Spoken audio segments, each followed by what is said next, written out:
बबूल कहाँ तो आम कहाँ से होए। ये कहावत पाकिस्तान के ऊपर बिल्कुल सटीक बैठती है और वो इसलिए बैठती है क्योंकि कल ही ईरान के रेवोल्यूशनरी गार्ड्स ने पाकिस्तान के बलूचिस्तान प्रांत में ताबड़तोड़ कई अटैक कर दिए, एक बड़ी सर्जिकल स्ट्राइक कर दी, रॉकेट और ड्रोन से हमले कर दिए और ये टारगेटेड हमला था आतंकी संगठन जैश अल अदर के ठिकानों पर। इस हमले में 3 बच्चियां घायल हुई हैं गंभीर रूप से, जबकि 2 बच्चे की मौत हो गई है। लेकिन जैसा ही अटैक हुआ, पाकिस्तान तिलमिला गया, बौखला गया और आनन-फानन में एक स्टेटमेंट जारी कर दी और स्टेटमेंट जारी करने के बाद कहा कि ईरान बार-बार हमारे एयर स्पेस का वायलेशन कर रहा है, बार-बार हम पर अटैक कर रहा है और हमारे अटैक में कुछ लोग मारे गए हैं। कम से कम पाकिस्तान, अब की बार तो आपने सच कबूला।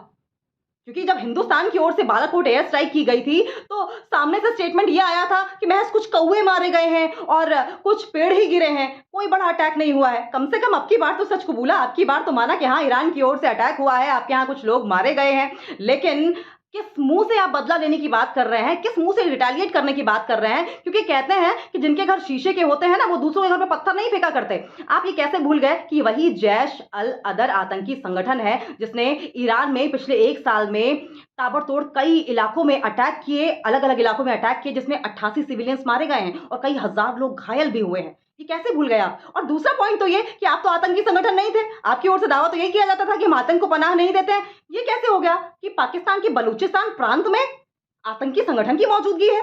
ये तो बहुत गौर करने वाली बात है। लेकिन आप इस बात को माने ना माने, लेकिन जैश अल अदर, इस टेररिस्ट आउटफिट ने अपना एक ऑफिशियल स्टेटमेंट जो जारी कर दिया है, उससे ये बात साफ हो जाती है कि पाकिस्तान, आप आतंकवाद को पनाह देते हैं। ये तो रही पाकिस्तान की बात, लेकिन पाकिस्तान को इस्तेमाल कैसे किया जा रहा है वर्ल्ड वॉर की तरफ, इसका जिक्र हम कर लेंगे। दरअसल ईरान ने 2 दिन पहले ही एयर स्ट्राइक की थी, हमला किया था इराक और सीरिया पर।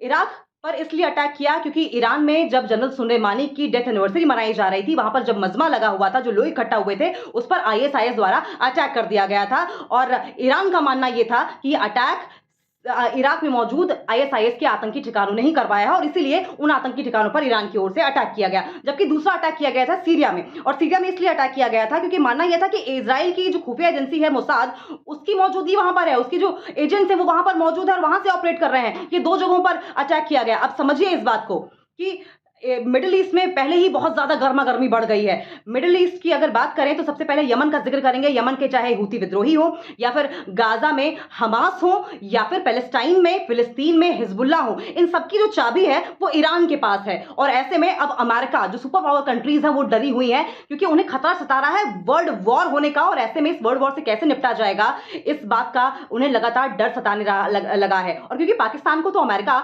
हमेशा से प्रॉक्सी के तौर पर इस्तेमाल करता रहा है, पाकिस्तान ने हमेशा से ही अमेरिका की रहनुमाई की है, पाकिस्तान मदद देता रहा है और ऐसे में अमेरिका पाकिस्तान को इस्तेमाल भी करता रहा है। चाहे अफगानिस्तान में एयर स्पेस का इस्तेमाल करना हो, एयर स्पेस पाकिस्तान का इस्तेमाल करके अफगानिस्तान में अटैक करना हो, पाकिस्तान की जमीन का इस्तेमाल करना हो, क्या अब की बार भी पाकिस्तान जो है वो अमेरिका के हाथों की कठपुतली बन रहा है? ये बड़ा सवाल है। क्या जो मिडिल ईस्ट है वो वर्ल्ड वॉर की तरफ आगे बढ़ रहा है? ये भी एक सवाल है। लेकिन इस बीच आपको ये भी बताइए, बड़ा दिलचस्प है। दिलचस्प ये है कि इस अटैक के ठीक 12 घंटे पहले पाकिस्तान के एक्टिंग प्राइम मिनिस्टर और ईरान के विदेश मंत्री साथ में बैठे थे, बातचीत कर रहे थे, चाय पर चर्चा हो रही थी और 12 घंटे के अंदर ही पाकिस्तान में एक बड़ी सर्जिकल स्ट्राइक हो जाती है। ये कैसे रिश्ते हैं?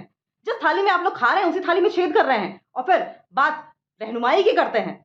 लेकिन पाकिस्तान ने ये जो गलती करी है, ये उसे भारी पड़ने वाली है।